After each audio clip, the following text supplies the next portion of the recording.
That's what leads to the right balance. What does that device look like in 5 years? What would be your principal device? Is there one, or? Is it a, I think you use, I could be wrong, I think you carry a tablet. Right. Right. Which has not necessarily stormed the world yet. Yeah, this is like Windows 1992, I think.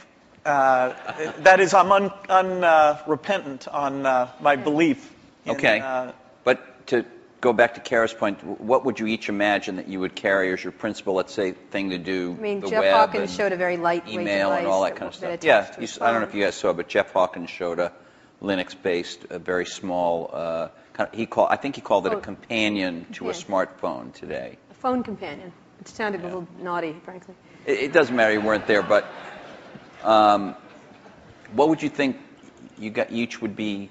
I assume you carry a tablet PC. I don't know what brand it is. Maybe you change them up. I don't know.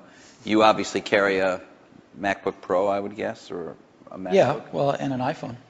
And an iPhone. You have one? I do. Right here?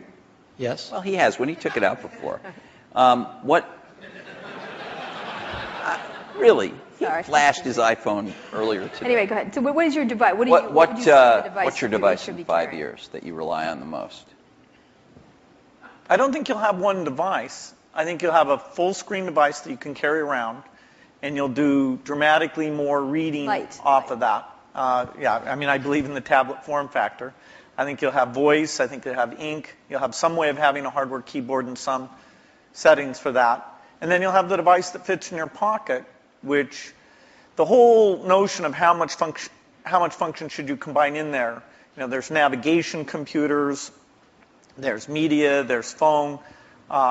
Technology is letting us put more things in there, but then again, you really want to tune it so people know what they expect. So there's quite a bit of experimentation in that pocket-sized device. But I think those are natural form factors, and that we'll have the evolution of the portable machine and the evolution of the phone will both be extremely high volume, complementary. That is, if you own one, you're more likely to own the other. And then at home, you'd have a setup that they all plug into? Well, at home, you'll have your living room, which is your 10-foot experience, and that's connected up to the internet. And there you'll have gaming and entertainment. And there's a lot of experimentation in terms of what content looks like in that world. And then in your den, you'll have something a lot like you have at your desk at work. You know, the view is that every horizontal and vertical surface will have a projector, so you can put information.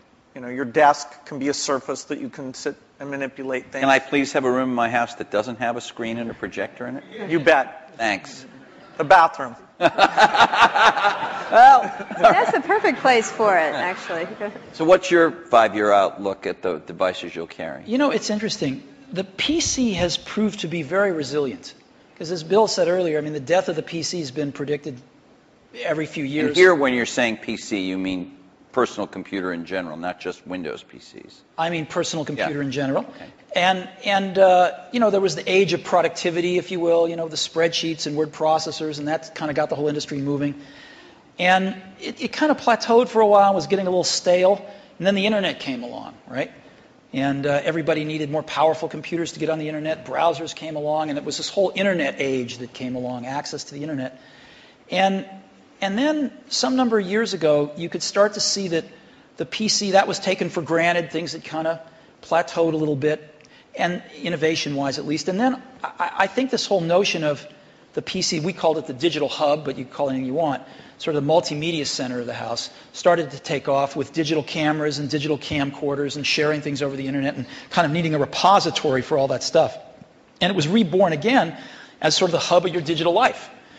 And you can sort of see that there's something starting again. It's not clear exactly what it is, but it will be the PC maybe used a little more tightly coupled with some back-end internet services and some things like that. And of course, PCs are going mobile in an ever greater degree. So I think the PC is going to continue, this general purpose device is going to continue to be with us and morph with us, whether it's a tablet or a notebook or a big curved desktop that you have at your house or whatever it might be.